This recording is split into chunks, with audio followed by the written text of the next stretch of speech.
வணக்கம். இன்றைக்கி நம்ம சிம்பிளான ஒரு லஞ்ச் மெனு தான் பார்க்க போகிறோம். கொண்டக்கடலை, முருங்கைக்காய், கத்திரிக்காய் போட்டு ஒரு புளிக்குழம்பு, சௌச்சவ் கூட்டு எப்படி செய்யலாங்கிறத பார்க்கலாம்.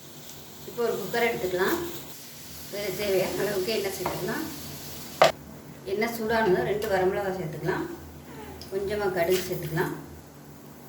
கொஞ்சமாக சோம்பு சேர்த்துக்கலாம். வெங்காயம் ஒரு கைப்பிடி அளவு சேர்த்துக்கலாம். சின்ன வெங்காயமாக பெரிய வெங்காயமாக எதுனாலும் சேர்த்துக்கலாம். இப்போ வெங்காயம் நல்லா வதங்கிடுச்சு. ஒரு 3 பல் பூண்டு தட்டிட்டு சேர்த்துக்கலாம். பெருசாக இருந்ததுனால 3 எடுத்துக்கலாம். சின்னதாக இருந்துச்சுன்னா ஒரு 5லேருந்து 6 எடுத்துக்கோங்க. பூண்டு சேர்த்து நல்லா வதக்கியாச்சு. இப்போ பொடியெல்லாம் சேர்த்துக்கலாம். எவ்வளோ குழம்பு வைக்கிறீங்களோ அதுக்கு தகுந்த மாதிரி குழம்பு தூள் சேர்த்துக்கலாம். இப்போ மிளகாத்தூள் சேர்த்துக்கலாம். காரம் எவ்வளோ தேவையோ அதுக்கு தகுந்த மாதிரி சேர்த்துக்கோங்க. எண்ணெயில் லேசாக வதக்கி விட்டுட்டு தக்காளி அடித்து வச்சுருக்கேன், அதை சேர்த்துக்கலாம்.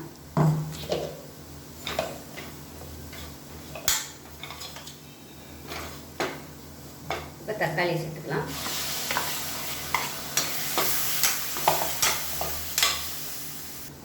தக்காளி சேர்த்து நல்லா வதக்கியாச்சு. இதில் பார்த்தீங்கன்னா ஒரு 2 கத்திரிக்காய், ஒரு 4-5 முருங்கைக்காய் பீஸ் சேர்த்துக்கலாம். இதையும் சேர்த்து வதக்கி விட்டுக்கலாம். இதில் உப்பு தேவையான அளவுக்கு சேர்த்துக்கலாம். மசாலா எல்லாமே நல்லா வதங்கிடுச்சு. இதில் தேவையான அளவுக்கு சுடு தண்ணி சேர்த்துக்கலாம். குழம்பு எவ்வளோ தேவையோ அதுக்கு தகுந்த மாதிரி தண்ணி சேர்த்துக்கலாம். நல்லா கலந்து விட்டுட்டு கொண்டக்கடலை ஊற வச்சு வச்சுருக்கேன். முதல் நாள் நைட்டே ஊற வச்சுட்டு அதை சேர்த்துக்கலாம்.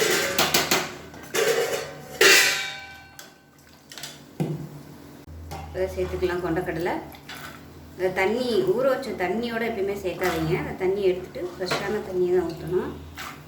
அதே தண்ணியில் யூஸ் பண்ணோம்னா குழம்பு சீக்கிரமாகவே கெட்டு போயிடும், நுரைச்சி வந்துடும். அதனால் இப்போவே புது தண்ணி யூஸ் பண்ணுங்கள். அந்த தண்ணியை யூஸ் பண்ண வேணாம். நல்லா கலந்து ஊற்றலாம். தேவைப்பட்டால் இன்னும் கொஞ்சம் தண்ணி ஊற்றலாம். இது நல்லா கெட்டியாகவே தான் இருக்குது. இப்போ புளி தண்ணி ஊற்றிக்கலாம்.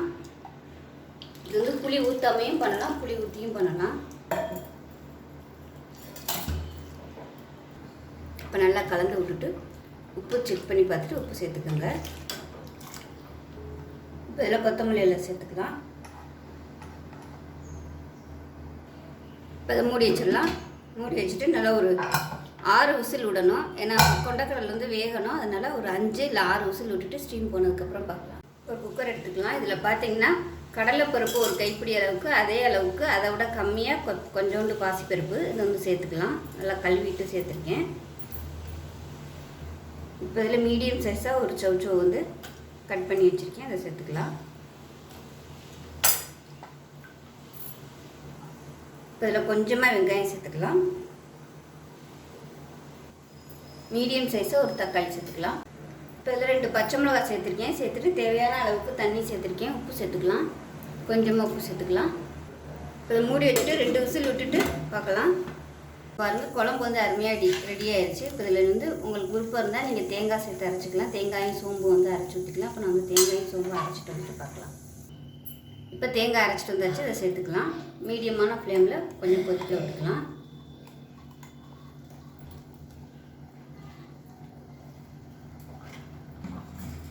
கலந்து விட்டுட்டு மீடியமான ஃப்ளேமில் கொதிக்கட்டும்.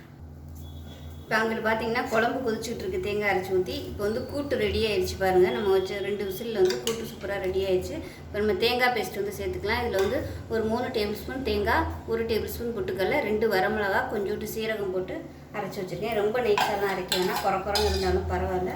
இப்போ இதை கலந்துட்டு இதுவும் மீடியமான ஃப்ளேமில் கொதிக்கட்டும். இதில் நம்ம மஞ்சள் தூள் போடலை, மஞ்சள் தூள் சேர்த்துக்கலாம்.